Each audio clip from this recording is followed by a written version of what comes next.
Today, we're making a special mead.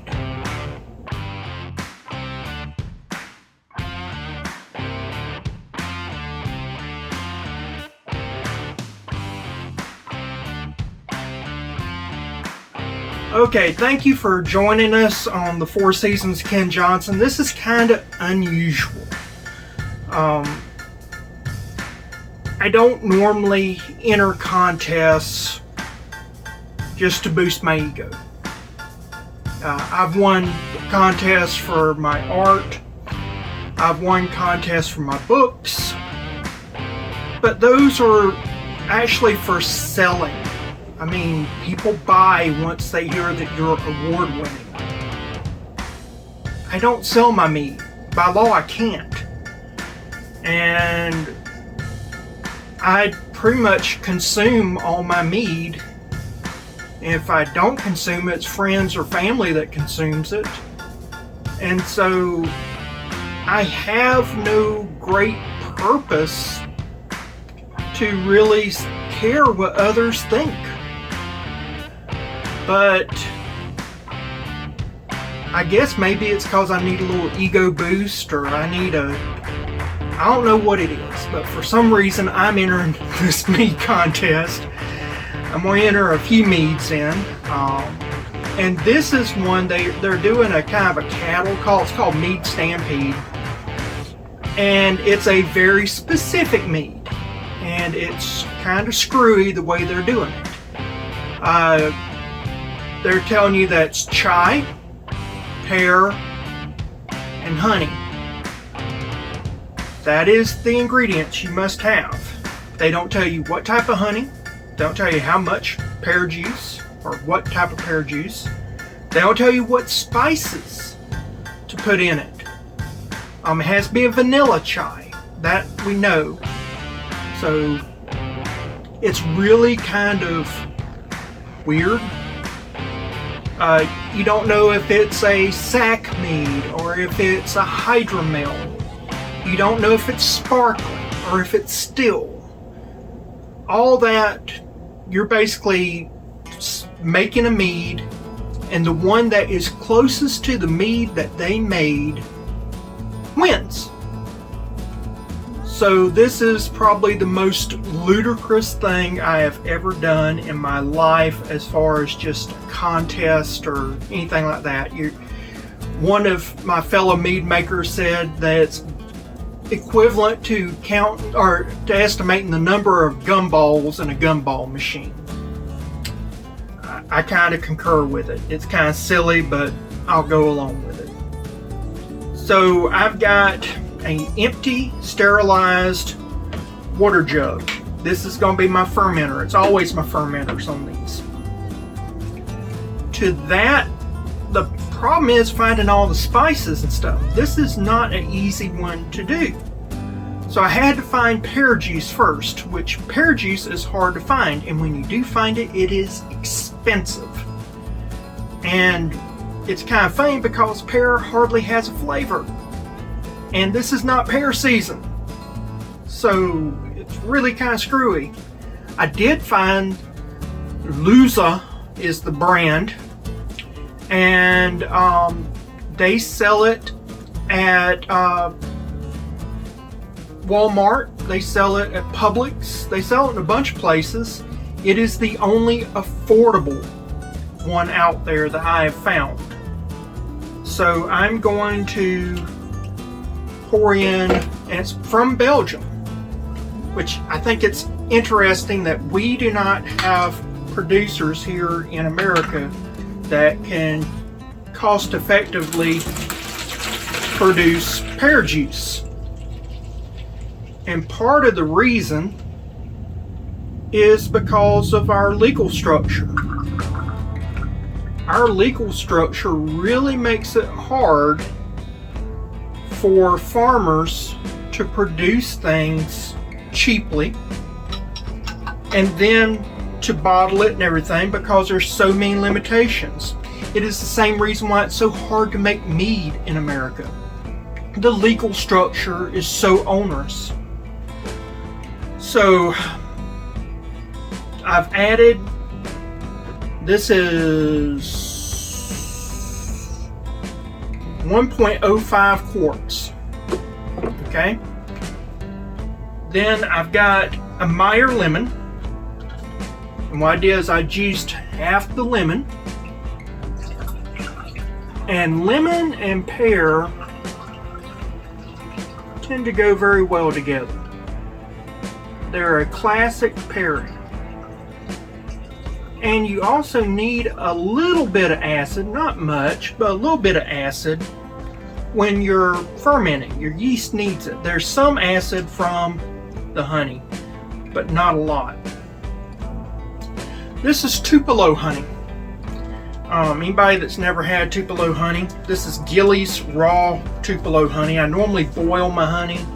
I'm not in this case. You can see I gotta take the lid off of it. That's how fresh it is.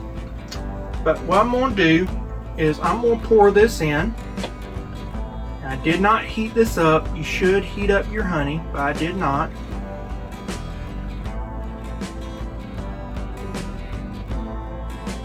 But this right here is 45 ounces of raw honey. And I always like to pour liquid in first before I pour my honey in so that it will mix well. And then I'll clean out my funnel once that has all poured in. Some of the honey is still in the funnel draining down, but what I'm going to do is I'm going to take a little bit of water. I'll clear out this jar a little bit. It's got some sediment that clear that out, and then I'm going to pour up my honey, clear these vessels out a little bit. That'll capture any flavors that might have been lost. Every little bit counts. Shake this up. Pour that in here.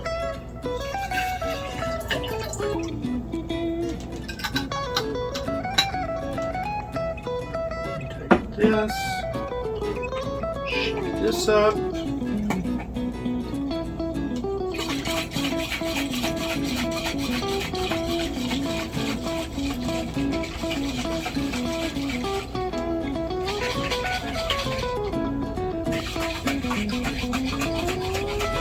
This is some very viscous stuff.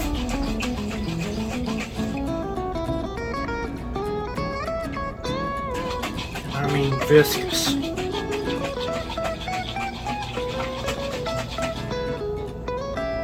Pour that in there.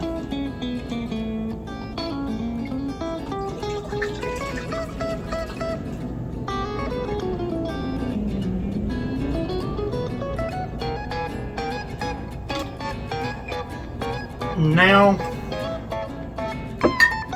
take this funnel's still pouring. I'll pour a little bit of water to help get the funnel cleared out a little bit.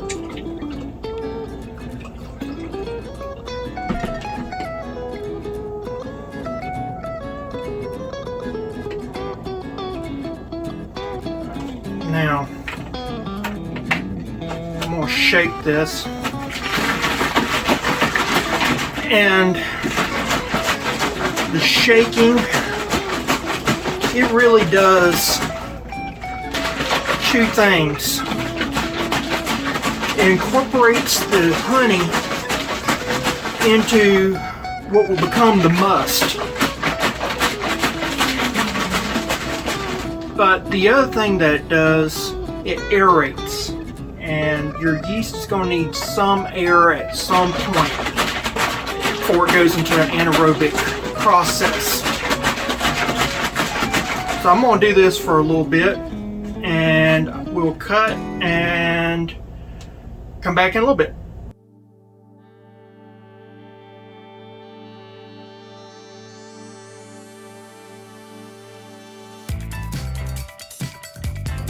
I'm going to shake this up really good. If this was apple, We would call this a cider here in America. Not a hard cider, but a cider, because it's cloudy.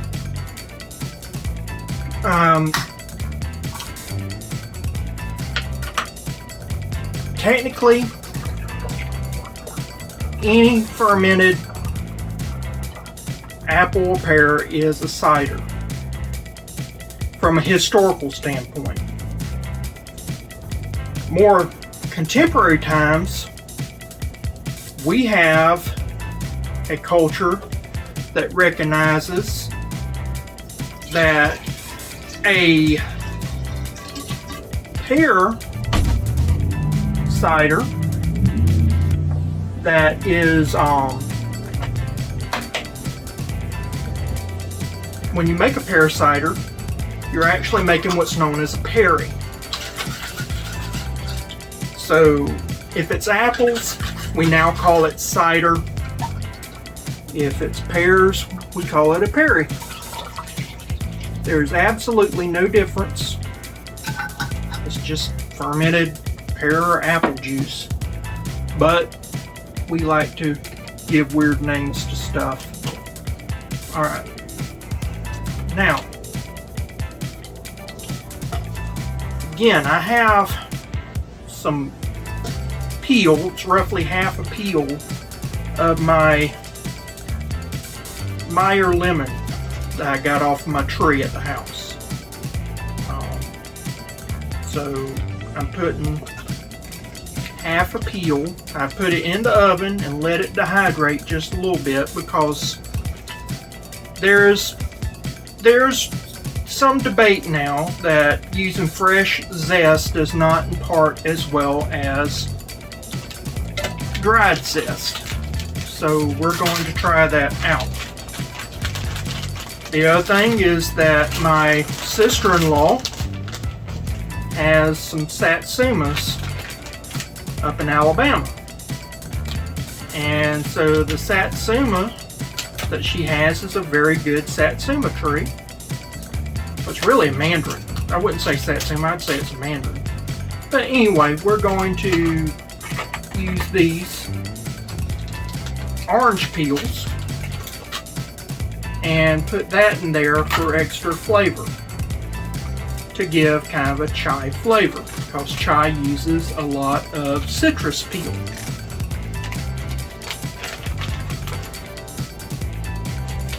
From there, it is near impossible to find cardamom,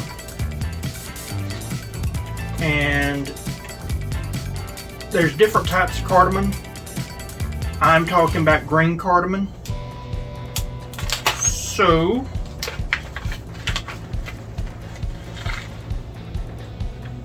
I'm going to put 5 green cardamom in here.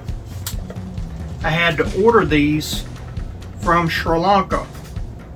It was cheaper to order it from Sri Lanka than it was to actually get it from American sources. So I'm just kind of crushing this up a little bit. Oh, it's got a great smell. Never had cardamom. The seeds, they have a certain smell and flavor. The husk has a certain smell and flavor. Some people just use the seeds, some people just use the husk. But I think that doing both is ideal. So I'm just kind of busting up this green cardamom and getting it where flavor can be infused into the beverage.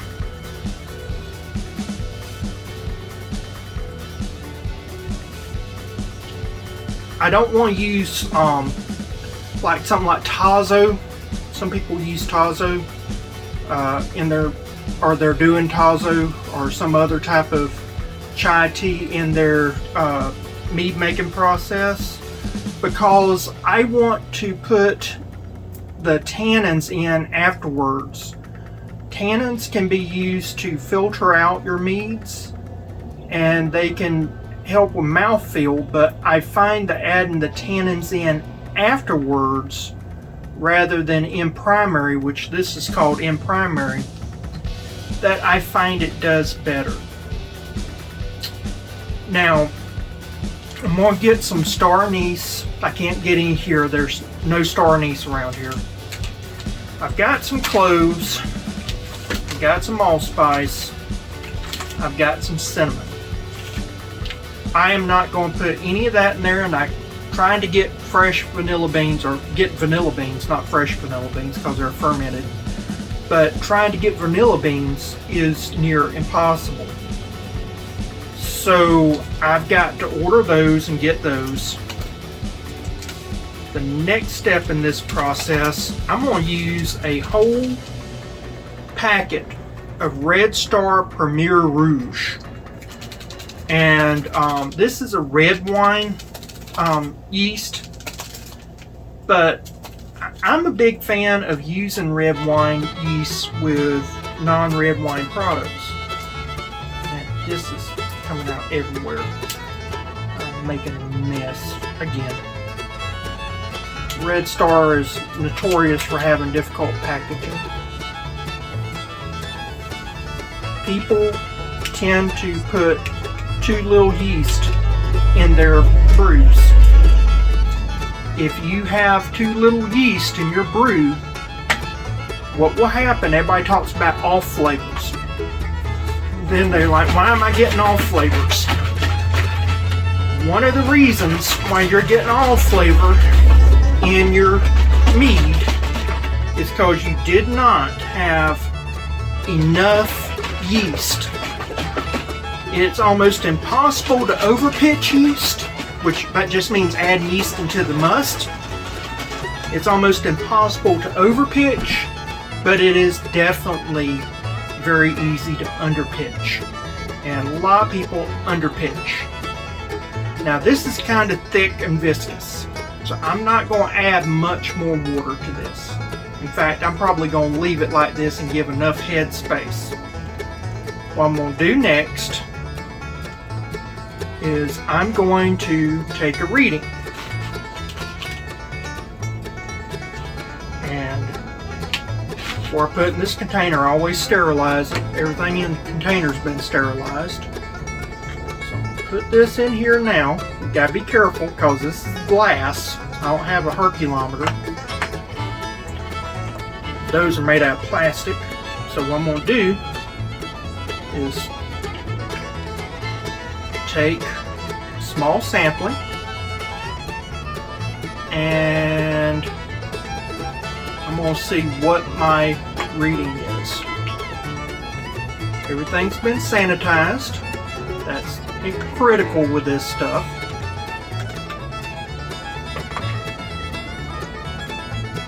And I make a mess every single time I do this. Usually I do it outside, but I live on a very busy road. You can hear from my videos I have horrible sound quality, and I just have too many cars coming by.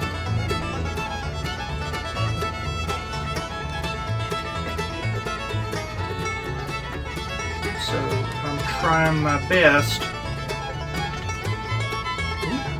This is already up.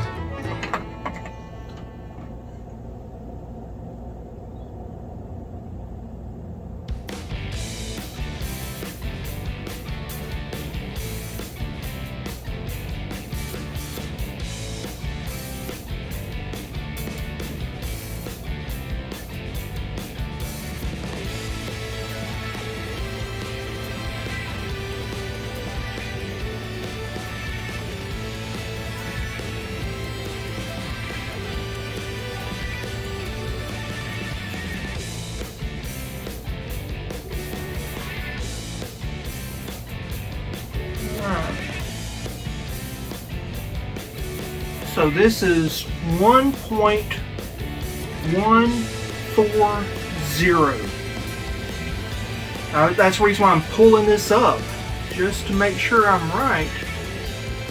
I am coming up with 1.40. That is crazy. I told you that is some viscous honey. Viscous normally means high gravity.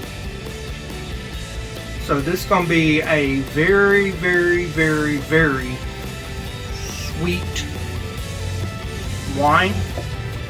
I'm actually going to take a little sample before I put the rest in this bottle. I want to see if it's really that sweet.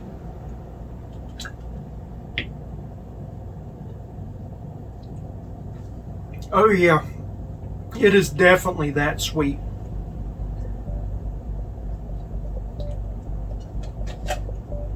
This is going to be a high alcohol wine. I'm going to pour this back in.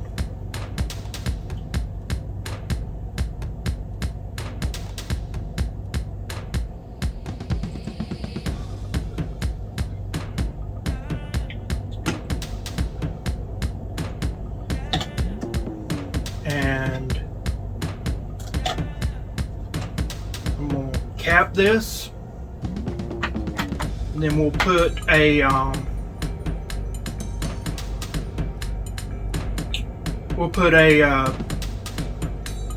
balloon on it, and I'll show you that in a minute. What I'm going to do is first poke some holes in the end of my balloon. Just 4 little holes. Don't take much. Then I'm going to take the cap off this.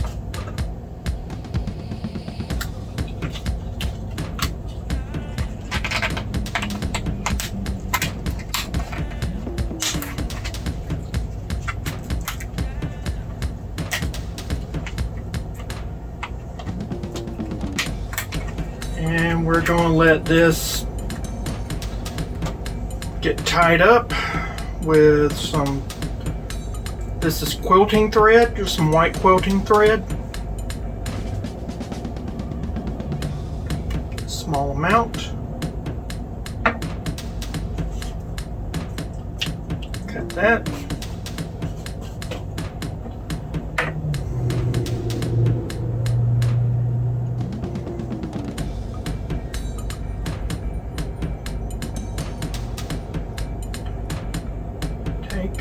This and make a small little loop.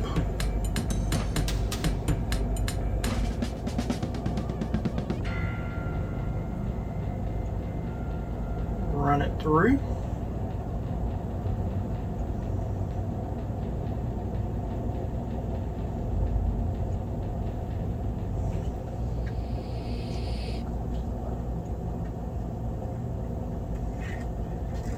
Cinch it up tight.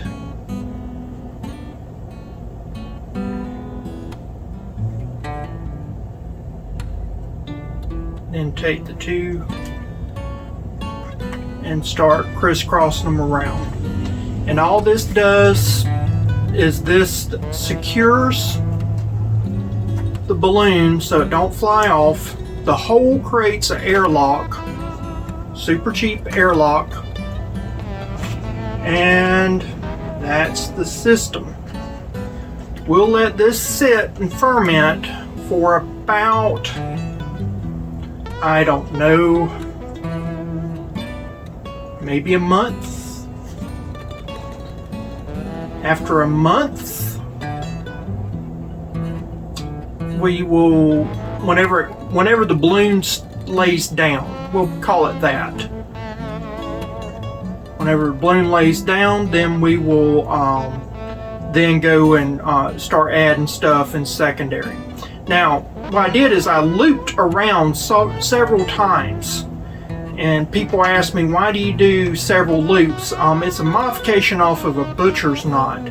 The extra loops around there holds it in place so I can keep my tension and not lose tension and keep it tight. So I then tie multiple overhand knots. Just to be safe. And then I trim off the excess and we're done. I will see you when this goes into secondary. I actually just did a video and I was talking about how I hate to do this. It is March 8th. I did this on February 24th. This is the recipe here that I've got going on. This part I hate to do, showing you the fermentation, how this does. But I think it's important you see that, you know, that fermenter's going good still. Welcome back. So today is March the 11th, and we did this February 24th. And as you can tell, this just finished. So what we're going to do is take the balloon off this, and we're going to do a gravity reading to see where it's at, and then we'll go to the next step.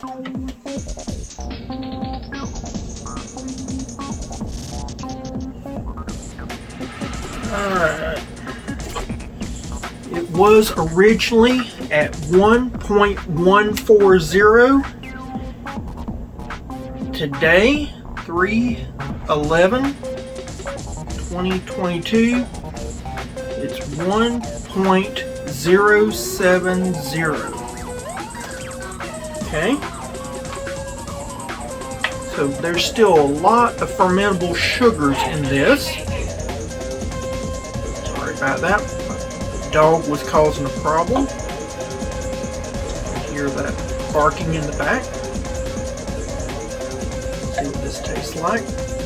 Pour the rest in here.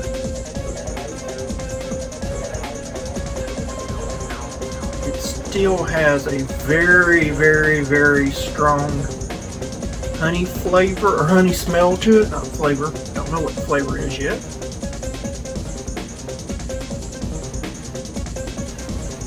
Oh wow, this is strong honey. I think this is probably stuck, is what this is.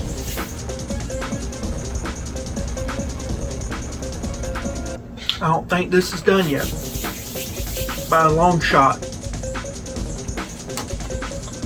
But we're going to go ahead and add some flavors while we're here. So this is star anise. Get the package open.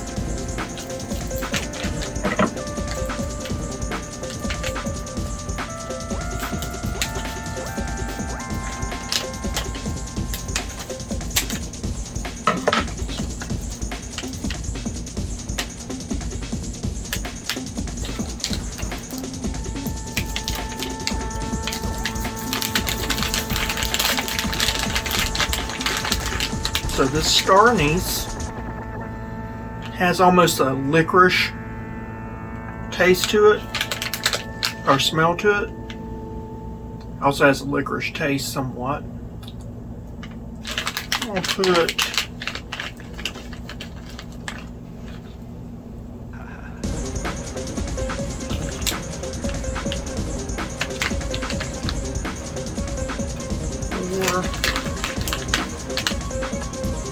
five of these in there.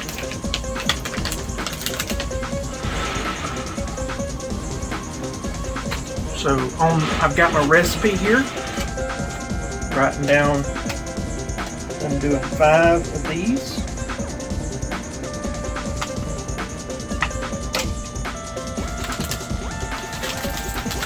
This right here is allspice. Not allspice, this is clove. Clove is a very distinct aroma.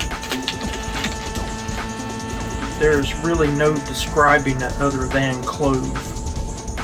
And so we'll put 2 of those in there.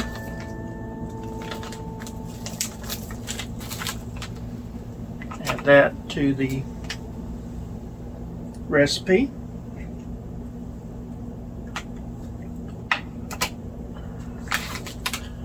allspice is another very distinct spice. I really love allspice. It's just got a very good smell to it. It really is aptly named.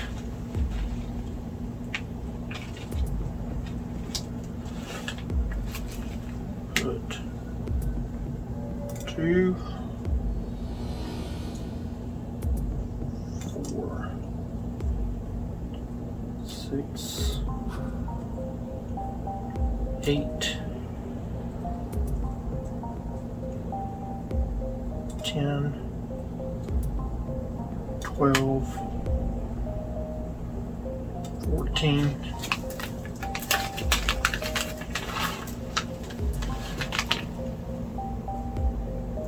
16,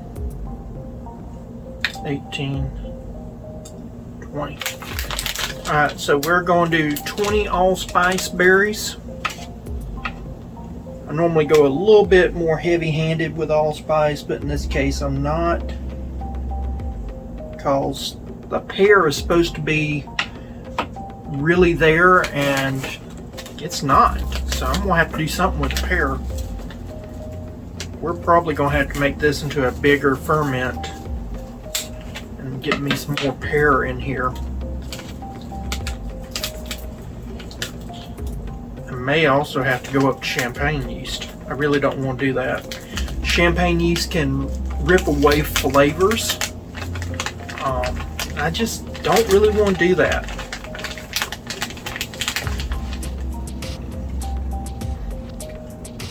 This isn't a very strong cinnamon stick.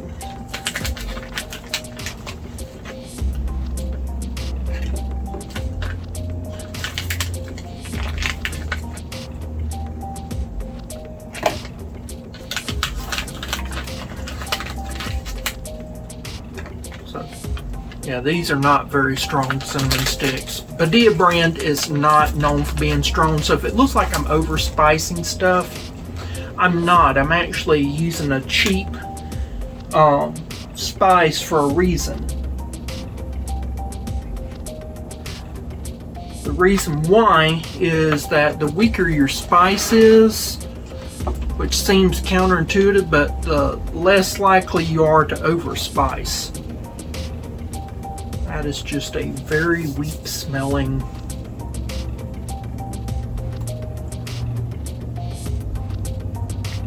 This right here, do 1,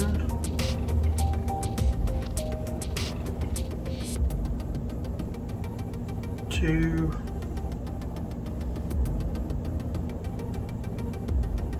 3,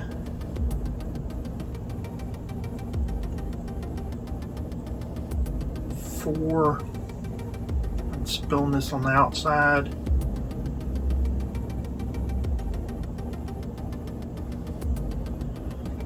5. One cap is on this. I've measured before. It is a half tablespoon. So I did 5 of those, 5 and a half. So all right, that will be 2 and a half.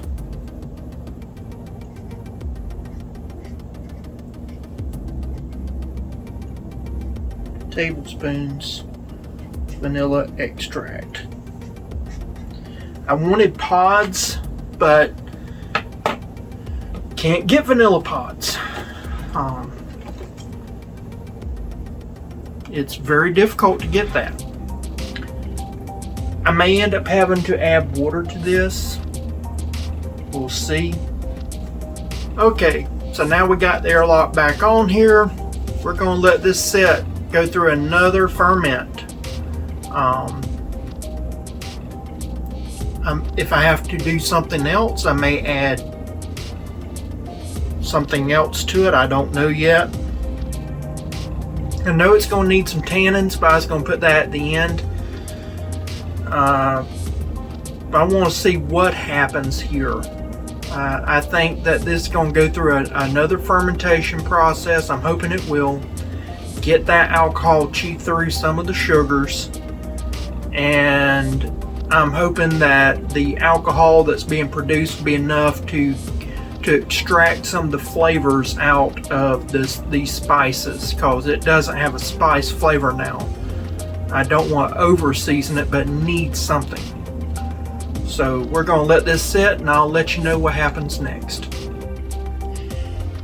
If you've been keeping up with my channel, you know that I am moving into a new house and nothing is set up yet. So until we get this set up, I'm going to go ahead and finish up this cattle battle. We got all kind of wispy floaties. I had a few brews that were destroyed in the move, and I also ended up losing my siphon hose. So this is all kind of wispy in here. What I'm going to do is take a luckily this was not broken, so I'm going to take a measurement with my hydrometer here in the kitchen. Then I'm going to take my turkey baster, which did not get destroyed, and I'm going to use that as a siphon. I'll spare you that. I'll pour some of that in there, and then finally, for some reason, I guess maybe everybody's entering cattle battle, but Walmart finally got some pear juice that's clear, not that garbage that we basically call cider here in America. So I'll show you what I do next. I'm going to say that is 1.026. I just calculated it out looking at the original gravity of 1.140, subtracting that by 1.026 and then multiplying it by 1.33. I've come out with just a little above 15%, so I'll say this is 15% mead. I just had a sip of this. It is very spicy, very chai-like. It's definitely got some alcohol to it, so I may solve that by adding a little bit of pear juice, not much, but it's very low on the vanilla, so we'll have to play around with this. Okay, so I just added 2 cups of pear juice to this, and by doing that raised the gravity up to 1.030. With the 2 cups pear juice, I calculate out the volume, did 1.14 minus 1.03 times 133, and it came out to be 14.63. So instead of being just a little over 15%, it's just a hair over 14.5%, almost 15. Let's try it.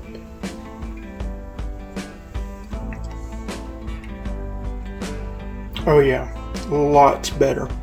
Still needs some adjustment though. This is supposed to be a vanilla chai. I can taste the chai, but I can't taste the vanilla, so let's go ahead and add some vanilla. So I'm going to start off with 4 tablespoons and see how that takes me.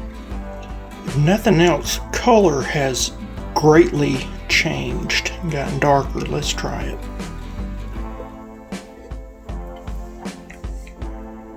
Oh wow, that is maybe a little bit too much vanilla. Need some tannin. Okay, so this right here is wine tannin, which all wine tannin is ground up hazelnut shells. People freak out and go, oh, it's not natural. It's natural. So I'm going to just probably put half teaspoon in here, more or less. You can see it in there. And then to that I'm going to add some malic acid. Okay, so this right here is a half tablespoon of malic acid, because this is very, very sweet, and it's got a little bit of a coating to it, so I'm going to cut through all that. Tannin will help cleanse, but this will give life. Okay, the aroma here is awesome. Let's give it a taste.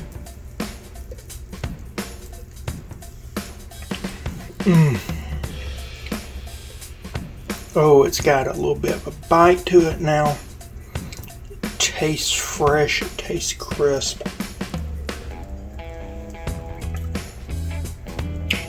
Well-rounded. I think I'm gonna call that good. Before I bottle this, I need to stabilize it, so first thing I'm gonna put in is some potassium sorbate. This will stabilize. I just used a regular culinary teaspoon. I didn't use a measuring teaspoon, but you're supposed to use a half teaspoon per gallon, but I figure if a little's good, a lot's better. Plus the fact this has been chilled or cold racked, I want to make sure that this mixes in well. Now the next step. Okay, usually I only use one tablet, but in this case, because I don't want there being problems, I'm going to use two. This is Camden tablets. Camden tablets have been around forever. Sometimes you can see them being marketed as potassium metabisulfite. These are actually sodium metabisulfite. A lot of these YouTubers like to use all these complex chemical names. Camden tablets, they've been around forever. And don't worry about it. Again, a lot of YouTubers, they have fear in their voice, and they use fear and say, oh, I don't trust chemicals, and you shouldn't either because there's fear in my voice. I don't believe in that nonsense. These are safe. There's no studies that link them to anything that alcohol's not been linked to. So I've not seen anything showing that they're harmful. So I'm going to crush these between 2 spoons. And just like that, they're crushed, and you pour them in, stir it around, and then we'll be ready for bottling. Again, I'm having to use a turkey baster, which is not ideal at all. And the fact this is cold, which right now, if I don't do something to make sure this is stirred in well, I could have bottle bombs on my hand.